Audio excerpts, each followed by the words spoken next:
mtima wa mbuye wako ukukonda iwe ndiye wakuona wopirira mtima wa mbuye wako ukukonda iwe ndiye wakuona.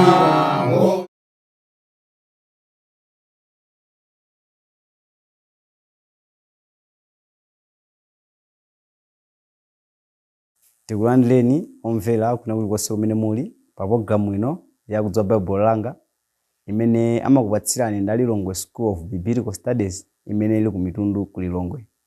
Ndipo mu tsiku la lero programu ino mukhala ndine m'bale wanu mwa Ambuye Daniel Linje Pancras. Choncho ndikupemphani kunena kuti tikhalire limodzi mu programu ya lero kuti tikamve zambiri zimene Mulungu akufuna kulankhula nafe. Mu programu ino tangomaliza kumene programu yakudziwa Bible langa maka imene timaphunzira kuchokera mu buku la Efeso. Tinaphunzira zinthu zambiri maka zimene zingakhale zopindulitsa ku moyo wathu wa Chikhristu. Choncho ndichofunika kunena kuti pamene tikumva mawu tiyeni tidzisintha.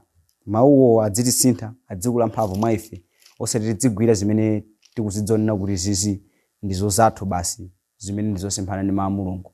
Choncho ndichofunikira kumagonjera mawu zimene mawu a Mulungu akunena. Mu tsiku lero pamene tikupitizanso kuphunzira mawu a Mulungu tikafikanso pa buku lina makamaka tikaona pa ndandanda okeredwa kwa mabuku a m'Baibulo tikachoka mu buku la Efeso timene tikafike mu buku la Afilipi. Choncho mu tsiku lero tikaphunzira buku limene li la Afilipi. Buku limene li la Afilipi. Tikamakamba za Filipi ndi mzinda.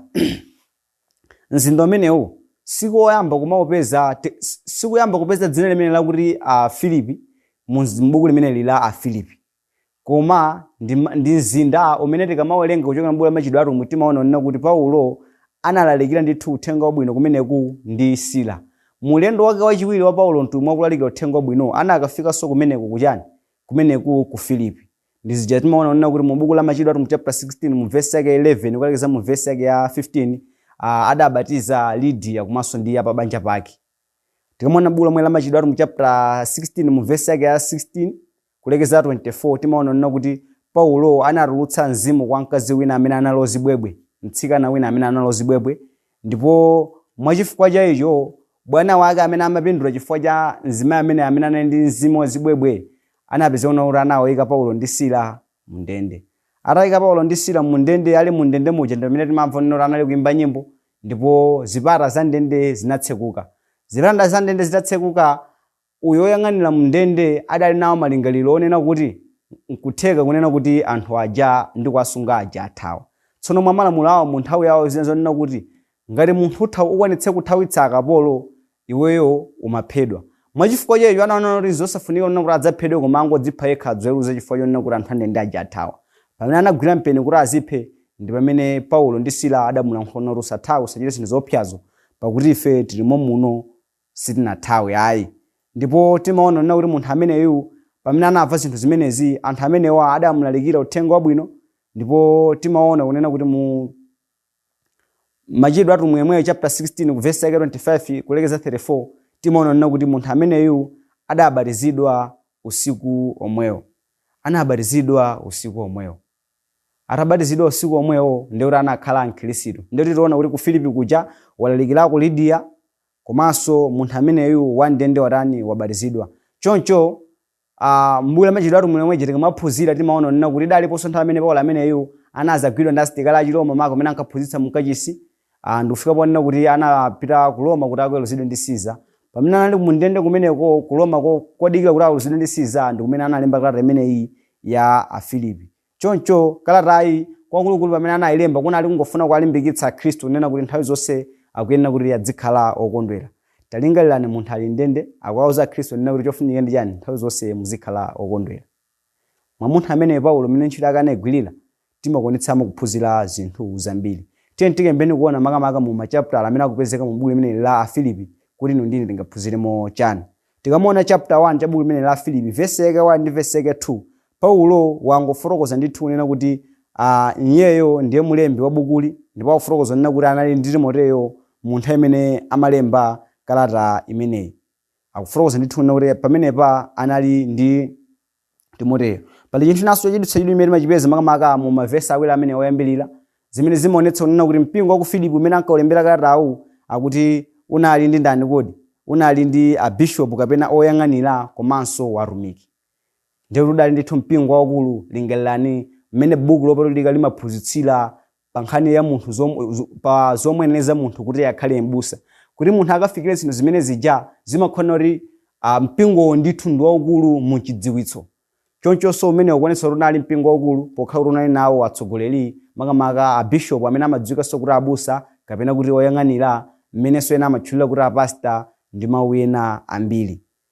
Unali ndithu mpingo waukulu. Tikamaona kuyambira mu vesi yake 3 kulekeza mu vesi yake 12 Paulo makamaka amango apempherera akhristu amenewa ku Filipi.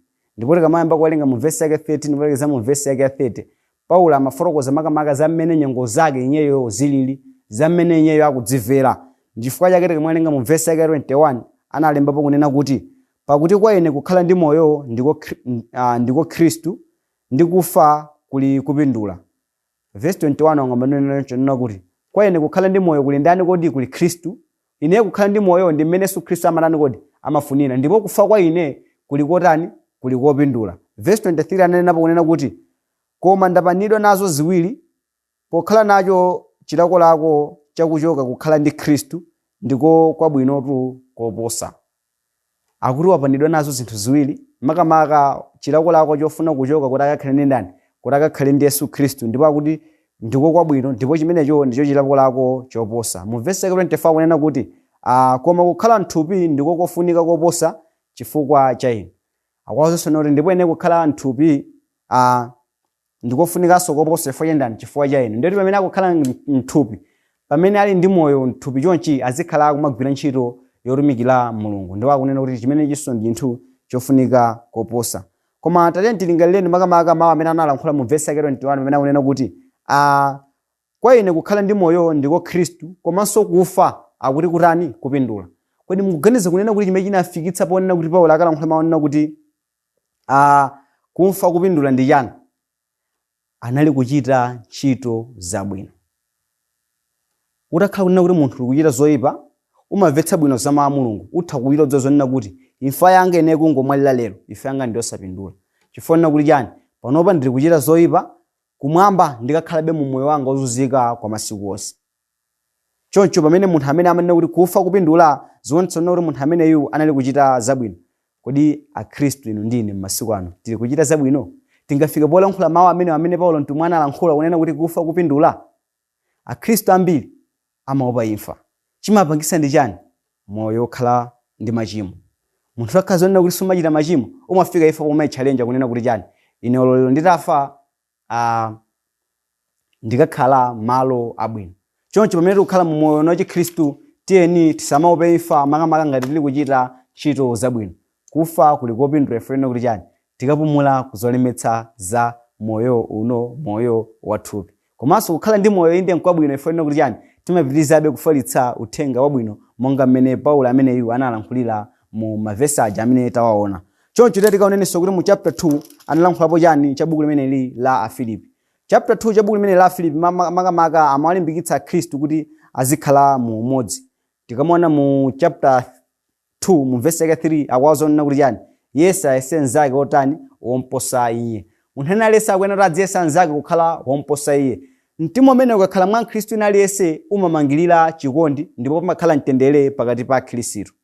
Ndi zinthu zofunikira kwambiri kunena kuti mtima umenewu upitirizebe kukhala ndi ife Khristu amene tilipo mu masiku ano. Ndipo tikamona mu verse 9 ndi paja amene mulembe amene Paulo adalembapo ndithu zokhuza ndi Yesu Khristu kunena kuti mwaichiso Mulungu anakweza iye ndi Yesu Khristu akuti ndipo anampatsa dzina limene limaposa mayina onse, ndilo dzina lakuti Khristu tsono. Ndipo akuti kuti dzina la Yesu bondo lililonse likatani? Bondo lililonse likapinde, ndipo malilime onse avomere kuti Yesu Khristu ndiye Ambuye. Taonapo makamaka zokhuza ndi Yesu Khristu kunena kuti Mulungu anampatsa mphamvu ndi kumpatsa dzina loposa mayina onse. Chimene ndichofunikira ndithu kunena kuti munthu amene kuti avomereze kapena mtundu lonse wa anthu limene lilonse likavomereze kuti Yesu Khristu ndiye Ambuye, ndipo bondo lililonse likapinde kapena kunena kuti iyeyo akapembedzedwe. Zimenezi ndi zimene mulembi amafuna kunena mu chapter chimenechi makamaka cha namba 2.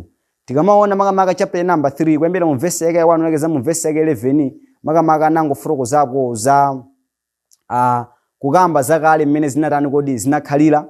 Ndipo chapter 3 chomwecho kuyambira mu verse yake 12 kulekeza mu verse yake ya mu chapter 4 verse 1 kuyambira chapter 3 verse 12 kulekeza chapter 4 verse yake 1 anafotokozera makamaka zakugwira ntchito molimbika pofuna kukwaniritsa cholinga chathu. Pokhala kuti cholinga chathu ndicho chipulumutso tikuyenera kuti tizichita zinthu molimbika kuti tidzakwanitse chinthu chani, chinthu chimenechi ndicho chipulumutso. Ndipo tikamaona mu verse yake mu chapter 4 makamaka kuyambira verse yake 2 kulekeza mu verse yake 9 anangozala ndi kuwalimbikitsa akhristu amenewa, anangozala ndi kumalimbikitsa akhristu amenewa. Ndifuna chake tikamona mu chapter 4 mu verse yake 4 anawuzana kuti kondwerani mwa Ambuye nthawi zonse, ndibwerezanso kotero kondwerani. Akwaza akhristu amene anena kuti kondwerani mwa Ambuye nthawi zonse ndipo ndibwerezanso kotero kunena kuti chani, kondwerani. Kodi pamene akunena kuti tikondwere kumwa mwa Ambuye akutanthauza kuti chani, tizikhala mu moyo osangalala potengera ndi mmene mawu a Mulungu amanenera, osati kusangalala ukuchita bibida, osati kusangalala kumasuta fodya, ayi, koma kusangalala pamene tikumaona zinthu zabwino pa moyo uno, makamaka pa zinthu zimene Mulungu zimamusangalatsa, kumachita zinthu zabwino zimene Mulungu zimamusangalatsa. Ndipo tikamwerenga chapter imene number 4 kuyambira verse yake 10 kulekeza mu verse yake 20 timaona kuti Paulo amayamikira Khristu amene wa ku Filipi makamaka chifukwa cha thandizo limene iyeyu anali kumpatsa nthawi zonse pamene amalalikira uthenga wabwino. Kwayamikira nthawi zina tikaphunzireponso nena kuti ndi chinthu chabwino anthu akachita chabwino kumayamika kapena kumathokoza, osamangokhala ayi kumakhala ndi mtima wachibwanabwana.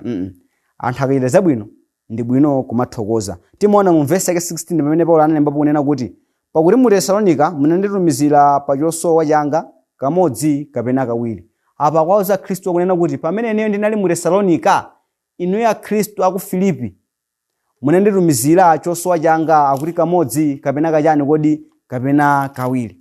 Zimene ndinene tikaphunzira nena kuti chani, tikuyenera kunena kuti tizithandiza atsogoleri, tizithandiza atumiki a Mulungu. Tizithandiza atumiki a Mulungu motani mmene ifeyo tingakwanitse kwatani kwathandizira.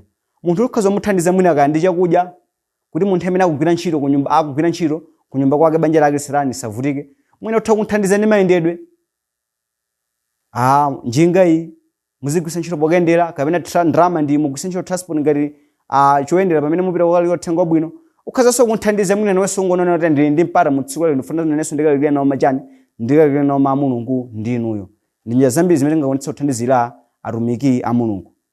Choncho tikuonanso pamenepa pamene akwazonena kuti pamene ndinali mu Tesalonika munanditumizira chosowa changa. Zikuonetsa kunena kuti akhristu amenewa aku Filipi adamvetsa bwino makamaka zokhuza ndi kuthandiza atsogoleri, monga mmene taonakale kunena kuti mpingo uwu unali ndithu waukulu pokhala unali nawo atsogoleri oyang'anira kapena abishopi komanso unali ndi atumiki. Chifukwa nena kuti chani, chingakhale Pauloyu sanali ku Afilipi, koma iwo Paulo pamene ali kutali amantumizira chani, chosowa chake. Amazindikira kunena kuti pamene yakugwira ntchito yotumikira Mulungu ameneyo ali kuchita chinthu chabwino. Chingakhale sali panopa tikuyenera titumizebe chani, titumizebe mathandizo. Tikaphunzira kunena kuti ngati anthu ena akali patali oti tikhaza kukwanitsa kuwatumizira thandizo kunena kuti ntchito ya Mulungu iziyenda bwino, titha kutero. Monga pamene Paulo akuyamikiranso za Khristu amene aku Filipi mmene anachitira pomamuthandiza Paulo posalengera kunena kuti anali ndi owa kapenayi. Anachititsa mtima wachikondi pamene anamutumizira thandizo pamene Paulo ameneyu anali ku Tesalonika. Zofunikanso kwambiri kunena kuti inu ndi ine tizikhala makamaka mu zinthu zimenezo. Choncho izo ndi zimene Paulo analemba makamaka mu machapter 4 a buku limeneli, buku la Afilipi. Tikachoka pa buku la Afilipi mtsatanetsatano wa Baibulo timenanso tikafike pa buku la Akolose. Tiye tikapitizeni ndikuyamba kuphunzira kuchoka mu buku la Akolose. Tikamaona makamaka Akolose unali mzinda wina makamaka ku Asia, umene mzindawu unali kummawa kwa Aefeso. Ndiyoti mukayima pa Efeso, kummawa kwa Efeso ndi kumene makapezako chani, makapeza mzinda umenewu, mzinda wa Akolose. Mzinda useyi inali ku Asia kumeneko. Choncho ku Kolose kumeneko kumaonetsa kunena kuti anthu ena anayamba kuphunzitsa mopotoza mpingo ndi ziphunzitso zina zolakwika, ndipo zinthu zimenezi Paulo atazindikira kuti anthu ali kuphunzitsa mpingo kumeneku ndi ziphunzitso zolakwika, ndi pamene iyeyu adaganiza zoti awalembe kalatayi ndi cholinga chonena kuti akalalikire uthenga wabwino. Koma tikamaona m'buku la Machitidwe a Atumwi sitinaoneko pena pake Paulo atafika ku mzinda umene wa Kolose ndi kulalikira uthenga wabwino.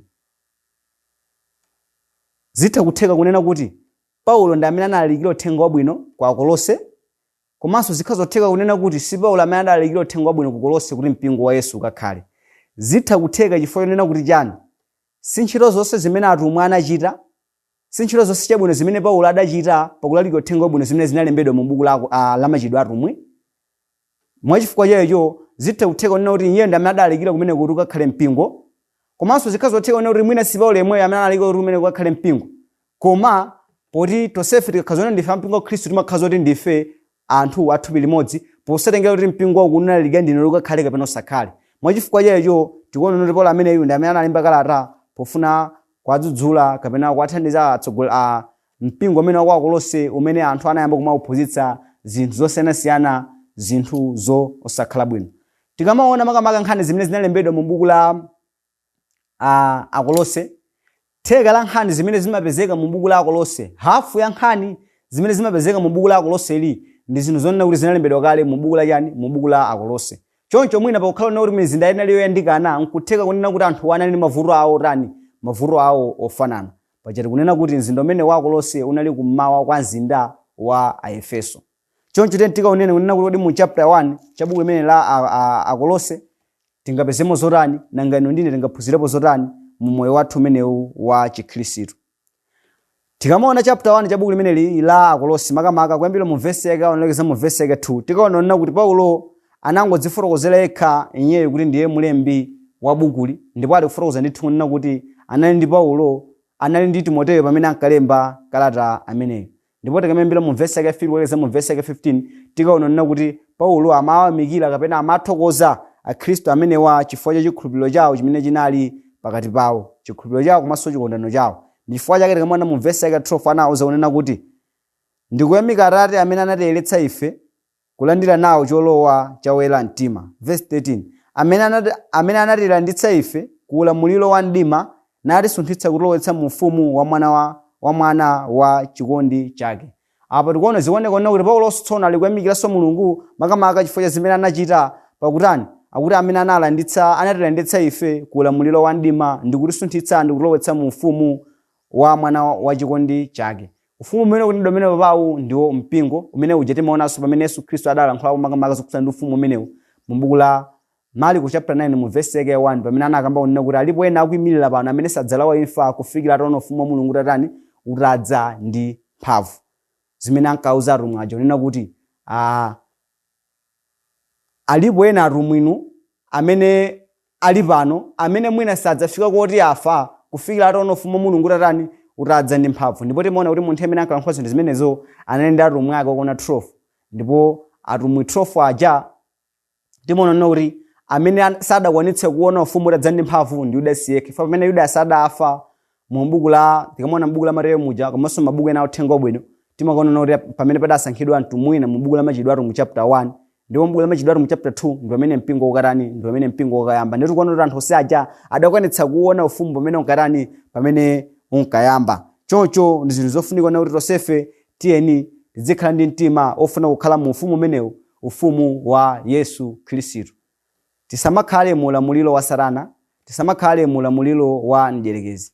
Tiyeni tisakesakeni ndi kufunafuna kukhala mu mpingo umenewu kapena mu ufumu umenewu wa mwana wake wa Yesu Khristu. Ndipo tikamona mu verse yake 18 analembapo chinthu china chimene ndicho chofunikiranso kwambiri kuti tikachione mu buku limene la Kolose chapter 1 verse yake 18 imene analemba kunena kuti ndipo iye ali mutu wathupi mpingowo, ndiye chiyambi obadwa woyamba wotuluka wakufa kuti akakhale iye mwa zonse woyambayamba. Apanso akufotokozanso zokhudzana ndi Yesu Khristu kunena kuti Yesu Khristuyu ali mutu wathupi, ndipo akuti thupilo ndilo chani, ndilo mpingo. Zimene tinazionanso mu buku la Efeso lija kunena kuti buku la Efeso lidakambanso kunena kuti Yesu Khristu ali mutu wathupi ndipo thupilo ndilo mpingo. Zimene tinaziona mu buku la Efeso chapter 1 verse yake 22 ndi 23, Efeso chapter 5 kuyambira mu verse yake 23 kukalekeza mu verse yake 33 pamene anaphunzitsa za mpingo pakuphiphitsa chani, pakuphiphitsa banja. Ndipo mawu amene akunena kuti thupi amagwiritsa ntchito potanthauza mpingo. Zimene zungu kusonyezada kunena kuti Yesu Khristu ali nawo mpingo wake umodzi umene ndiwo thupi lake umene umadzuka ndikunena kuti mpingo wa Yesu Khristu. Ndipo ngati munthu akuyenera kuti akhale ndipo ngati munthu afuna kuti adzapulumuke chinthu chofunika ndi chani? Amene onoti akhale mu mpingo umenewu, mpingo wa Yesu Khristu. Kodi muli mu mpingo wa Yesu Khristu? Kodi ngati simuli mu mpingo wa Yesu Khristu, muli kulingalira kuti mudzapulumuka? Kuti mudzapulumuka chinthu chofunika kwambiri pano pa dziko lapansi ndi kukhala mu mpingo umenewu, mpingo wa Yesu Khristu. Choncho ndi chofunikira kwambiri kunena kuti tizisakasaka pamene tifune ndi kukhala mu mpingo umene wa Yesu Khristu. Komanso pamene tili mu mpingo wa Yesu Khristu tikazindikira kunena kuti munthu ukhoza kulowa mu mpingo wa Yesu Khristu komanso ukhoza kutuluka mu mpingo wa Yesu Khristu. Umalowa bwanji? Umalowa pamene Yesu Khristu kapena Mulungu akuonjezera munthu amene munthu warani wabatizidwa. Chimene chingakupangitse kuti utuluke ndi chani? Pamene munthu achita machimo. Munthu akachita machimo amakhala kunena kuti watuluka mu mpingo wa Yesu Khristu. Ndi chifukwa chake timaphunzitsa molimba mtima ndikumanena kunena kuti Yesu Khristu adzapulumutsa mpingo wake. Ndeti pamene kunena kuti Yesu Khristu adzapulumutsa mpingo wake timakhala kunena za wanthu amene adzawapeza akuchita zinthu zolungama mu nthawi imeneyo. Ndi zimene malemba amatanthauza mu nthawi imeneyo. Ndeti pamene munthu waonjezeredwa mu mpingo wa Yesu Khristu kudzera mu njira yobatizo akhoza kutuluka pamene wachimwa. Ndiye kuti pamene wachimwa akhala kunena kuti watuluka, zimafunikira kunena kuti munthu uyu alowenso muchani kodi? Alowenso mu mpingo ngati akufuna kuti adzapeze chipulumutso. Koma alowa bwanji? Ayenda mastepe osiyana ndi aja amene adayenda pa ulendo oyamba aja. Apapa atha kungomva mawu, ndikulapa machimo ake, ndikuvomereza, ndikukhala muchani? Ndikukhala mu mpingo walowaso ameneyo. Ndiye kuti amakhala wayitanidwanso ndi mawu a Mulungu kuti akarani akayanjane ndi Yesu Khristu. Mu mpingo wa Yesu Khristu munthu umatha kulowa ndi kutuluka. Umayitanidwa kuti ukayanjanenso ndi Mulungu maka pakumva mawu a Mulungu awo. Tikazindikire zimenezo. Tisamalingalire nganena kuti pamene tinafika mu mpingo wa Yesu Khristu ndiye kuti tinapulumuka kale kuti tidzapulumutsidwa. Ayi. Ngati tili mu mpingo tizichita ntchito zabwino. Yesu Khristu akabwera adzatipulumutsa. Koma ngati tili mu mpingo ndikumachita ntchito zolakwirira zonena kuti tinatuluka mu mpingo, anathu omwe zoti awali mu mpingo wa Yesu, koma Yesu Khristu akuona kuti ino munatuluka muchani? Munatuluka mu mpingo. Chinthu chofunikira ndikukhala mu mpingo wa Yesu Khristu. Chinthu chofunikira pamene tinabatizidwa ndikumachita ntchito zabwino kuti tipitirire kukhala mu mpingo umenewu, mpingo wa Yesu Khristu. Tikonenso makamaka mu chapter 2 cha buku limeneli la Akolose. Chapter 2 cha buku limeneli la Akolose. Makamaka chapter 2 timaona kuti Akhristu ankabwereranso ku chipembedzo cha Chiyuda, ndiye Paulo amawadzudzula kapena amawadandaulira komanso kuwadziwitsa kunena kuti sakuyenera kubwereranso ku chipembedzo cha Chiyuda. Alipo anthu ena amene ankaphunzitsa nena kuti munthu adzapulumuke, akuyenanso akhale mu chipembedzo, akuyenanso adzichita zinthu zachani kodi za Chiyuda zija. Mwina zimenenso anthu ambiri pano amakangalika ndi kumaphunzitsa. Zimene zosemphana ndi malemba. Kodi zinthu zimenezi ankaphunzitsa motani? Tikamaona kuchokera mu verse yake ya 16 ndi verse yake 17 timakuonetsapo kuona mwa zina zimene anthu amenewa ankaphunzitsa. Tikuoneni mu verse yake ya 16 ndi 17 pamene analembapo kunena kuti chifukwa chake munthu aliyense asakuweruzeni inu chakudya kapena chakumwa kapena kunena tsiku la chikondwerero kapena tsiku lokhala mwezi kapena la sabata, ndizo mthunzi wa zili nkudza, koma thupi ndi la Khristu. Apa tikuona kunena kuti chinthu choyamba mu verse yake imene 16 wauza Khristu amene kunena kuti chifukwa chake munthu aliyense asakuweruzeni inu mchakudya. Zikuona kunena kuti Ayuda ankaphunzitsa kumene kunena kuti munthu adzapulumuka akuyenera kuti mtundu wa zakudya asamadye, mtundu wa zakudya azitani? Azidya. Zimene si choncho ayi. Tikamabwera mu chipangano chatsopano malemba amaphunzitsa kunena kuti chani? Nyama zonse munthu akhoza kudya. Chofunikira ndi chani? Tisale mwazi, sembe za mafano, zopotola komanso chofa chokha. Ngati tikufuna kudya chakudya tione unena kuti kodi ngati ndi nyama ndiyofa yokha, ngati ndiyofa yokha Khristu imene asatani asadye. Pamene Ayudawo mwamene amaphunzitsa maka kuchokera mu zimene zinalembedwa mu buku la Levitiko chapter 11. Hayi, khumba munthu asamadye, mbewa munthu asamadye, zimene zina zotsutsana ndi malemba mu chipangano chatsopano. Choncho Paulo akwalembera nena kuti munthu asakuweruzeni inu mu chakudya, ndipo akwazonena kuti kapenanso muchani chingakhalenso mu chakumwa. pankhani yokhuzana ndi zakumwa makamaka tikakumbukira nena kuti anthu amenewa padalinso zinthu zina zakumwa zimene ankaletsedwa kunena kuti azitani, kunena kuti azimwa ngati mkhristu, ngati munthu amene akukhala mu nthawi imeneyo. Kumbukira nena kuti amachita zinthu zambiri amene anali mu moyo wa chikhristu, amatha kuchita zinthu zowinda, amatha kuchita chowinda kunena kuti munthu sindidzamwanso vinyo kufikira mwina nthawi yakuti zimene Paulo akuwuza anthu amene anena kuti mu nthawi ino munthu sakwenaso adzikuwuza nena kuti mukwena kuti mudzipanga chowinda kuti mwina musamamwe vinyo. Ayi, vinyo mukhoza kumwa. Tikakumbukira nena kuti chakumwa chimene akunena apa nena kuti munthu asakweruze ndi chakumwa ndi chakumwa chimene sichili choledzeretsa. Chakumwa chimene mukaledzeretsa kaganizidwe kanu apa sikamatani kodi sikamasintha. Ndi chakumwa chimene akunena amene wachonena kuti Khristu sakwenera kuti aweruzidwe kapena kuti bwanji mukumwa thobwa Khristu sanadzimwa thobwa. Ayi, Khristu akhoza kumwa. Kapena bwanji mukumwa Fanta Khristu sanadzimwa adzimwa Fanta. Akuti zimenezo sakwenera kudzuzidwa nazo. Komanso akunena kuti kapena za tsiku la chikondwerero. Anali ndi masiku a chikondwerero amene Ayuda amapanga, makati muona za tsiku la Pentekosite, tsiku la Paska, amene aja anali masiku a chikondwerero. Ndipo anthu samakakamizidwanso tadzipanga zinthu ngati zimenezo. Komanso akukamba za tsiku lokhala mwezi. Mwezi ukakhala amakhala ndi chikondwerero. Zimenezo amawuza kuti simuyeneranso makakamizidwa kumasunga zinthu zingati zili kodi zinthu ngati zimenezo. Komanso akukamba za tsiku la Sabata. Zankhani yokhuzananso ndi kusunga Sabata, Khristu samenera kukakamizidwa kuti adzisunga chani? Adzisunga Sabata. Chifukwa tikamalolenga Baibulo ili mu Chipangano Chatsopano timakonetsa kuona kuti Akhristu amasonkhana tsiku loyamba la Sabata ndilo Sande, kuchita magawo asanu akupembedza amene Mulungu adalamulira kuchokera mu buku limeneli la Chipangano Chatsopano. Choncho inu ndi ine tikuyenda tikazindikira ndithu kunena kuti zinthu zimenezi ndi zimene buku lopatulika ili limaphunzitsa. Ndipo tikamabwera mu chapter 3 ndiyo chapter chomaliza cha buku limeneli la Akolose, timaona unena kuti chapter 3 kwambiri verse yake 1 lekeza verse yake 17 anaphunzitsa kwambiri makamaka zokhudzana ndi moyo watsopano koma mwandani mwa Khristu. Anthuwa ali mu moyo watsopano koma mwandani kodi mwa Khristu. Anthu amene amakakamizidwa kuti adzisunga zachidwi aja ali mu moyo watsopano koma mwachani kodi mwa Khristu. Ndiye akuyenera akhale motani. Zimenezo anaphunzitsa mu chapter 3 kwambiri verse yake 1 lekeza mu verse yake ya 17.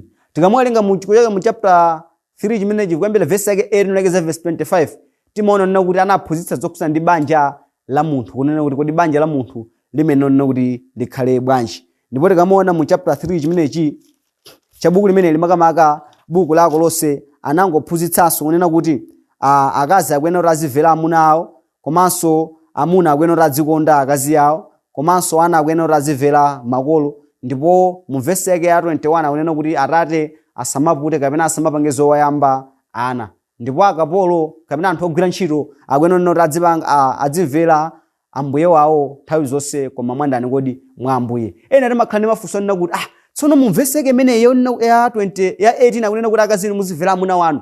Ndiye kuti waamuna akaba abweretsa katundu wakuba nyumba nkwawo za wakazi unena kuti musaulule. Wakazi akuyenera kumvera. Tikakumbukira nena kuti amene amalembera kalatawa ndi Akhristu. Zimene khalidwe lakuba mkati mwa Akhristu silingakhalemo.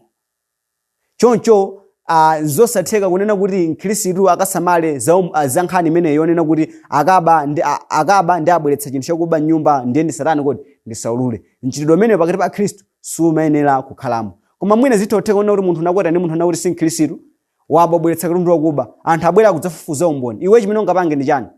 Ngati mukonda muulule kuti akalangidwe ndi cholinga chonena kuti adzasinthe mukaganizidwe kake. Zimenezi ndi zimene malemba kuchokera mu buku lopatulika amaphunzitsa. Kuchokera mu buku limeneli la Efeso chapter 3 kuyambira mu verse yake imene kwa 25. Ndipo tikamabwera mu buku la Efeso chapter 4 timaona nena kuti anakuwalangiza zina ndi zina zokhuzana ndi moyo uno. Timaona kuti mu chapter 4 verse yake 1 lekeza 6 makamaka adangopereka malangizo okhuzana ndi moyo uno. Komanso kuyambira mu verse yake 7 lekeza mu verse yake 18 makamaka adakamba zokhuzana ndi malonje osiyanasiyana pa moyo wa Khristu monga mmene amalembera amene wa Akhristu anzake. Taphunzira kuchokera mabuku awiri pa programu ina kudza Bible langa, buku la Filipi komanso buku limeneli la Akolose. Zinthu taphunzira pamene pazi tiyeni tizisunge kunsi kwa mitima yathu, tizimvetse bwino komanso tidzikwanitsa kumazichita. Tikatero tikapeza chipulumutso. Mu tsiku lero tinakonza kuti tiphunzitsane zomwezi mu programu ina kudza Bible langa imene amakupatsirani ndi Lilongwe School of Biblical Studies. Mwina nkutheka kuti mukafotokozedwe kanga mwakhala nalo funso kapena mwakhala nayo ndemanga. Mulomasuka kutumiza funso lanu kapena ndemanga yanu ku nambala iyi 0 766 018. Mu programu ino mutsiku lero muna ndine mbale wanu mwa Ambuye Daniel Njapanklasi. Mulungu odzakudalitsa adalitse nonse zikomo. Mtima wa Mbuye wako ukukonda iwe ndiye wakuona ngopirira. Mtima wa Mbuye wako ukukonda iwe ndiye wakuona